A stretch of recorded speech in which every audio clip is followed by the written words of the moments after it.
Go back to where you're from. The waspy, racist, xenophobic phrase is deep-rooted in American history, and it comes in many forms. It's not always said so clearly, though. But it was Tuesday night in North Idaho by a sitting state senator. Senator Dan Foreman told a Democratic candidate for Idaho's House and a member of the Nez Perce Tribe to, quote, go back to where you're from, end quote.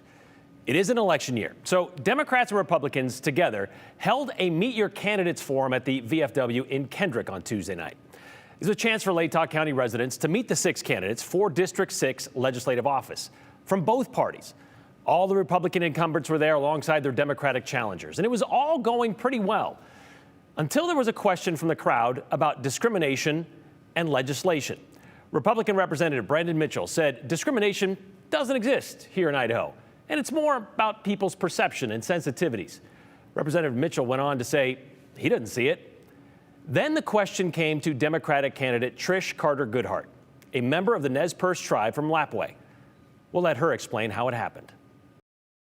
I basically just stood up and I said, just because this isn't your lived experience does not mean that discrimination and racism don't exist today. And these are, very real experiences of so many Idahoans. And it's not an Idaho issue. It's a national and even global issue. And what was the response to that? I didn't even get to finish my sentence. The state senator, Foreman, shot up out of his seat and started, I'm so tired of your liberal BS. Go back to where you came from.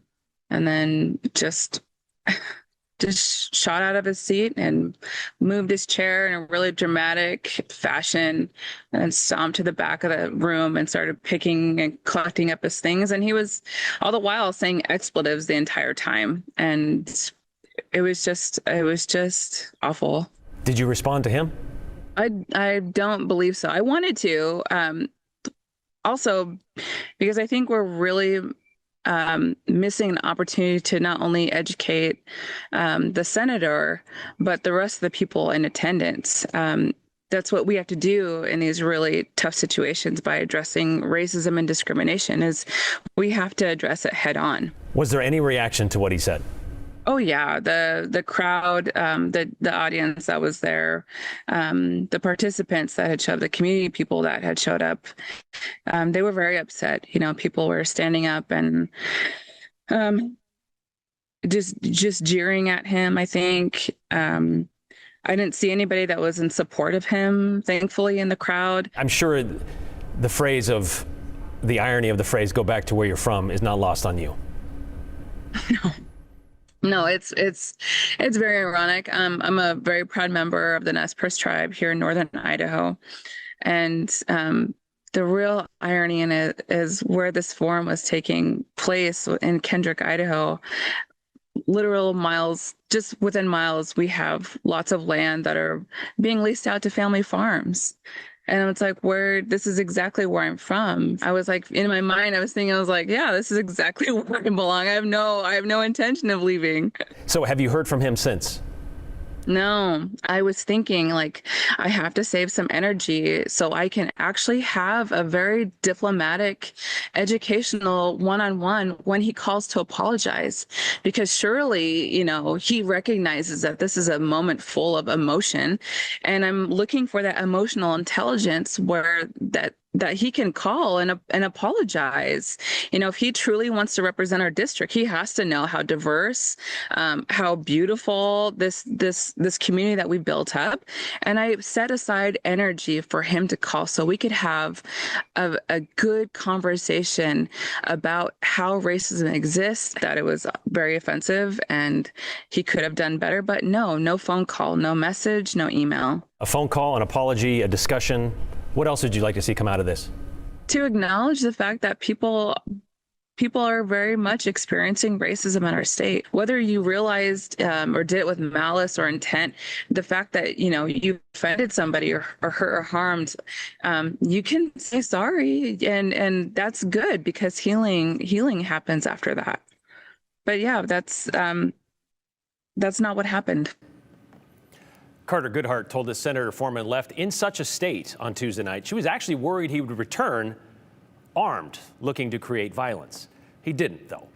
This isn't the first time, though, Senator Foreman has been seen in this state of anger. I'm tired of people like you walking up and putting out this nonsense. What's going on, guys? That's what it is. This guy says I'm not doing my job and he's lecturing me on the Constitution. Why don't you go ahead and Why don't you take a hike? just move along? Liberal. Thank you. Nuttard. Thank you, Senator. Yeah, go ahead. And don't vote for me. Nuttard. Because you didn't. Nuttard. Yeah, you're a liberal nut. That was back in September of 2017 during his first term at the Latah County Fair. Body cam video from the Latah County Sheriff's Office.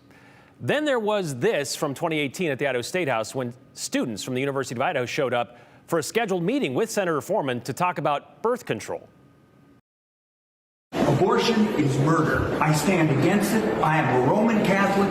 I'm a conservative Republican. I think what you guys do stinks. That is your choice. You're damn right it's my choice, so stay out of my office. You shouldn't make it other people's. Next time you walk in my office, you're going to be dealing with ISP.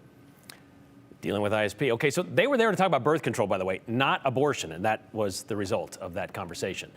Anyway, Trish Carter Goodhart hasn't heard from Senator Foreman, as she told us, nor has she heard from Republican leadership from Latah County. She did acknowledge, though, and thank Republican Representative Lori McCann, the other candidate that was there, Kathy Dawes, and Moscow City Councilwoman Julia Parker, for standing next to her, standing up with her Tuesday night to combat this racism.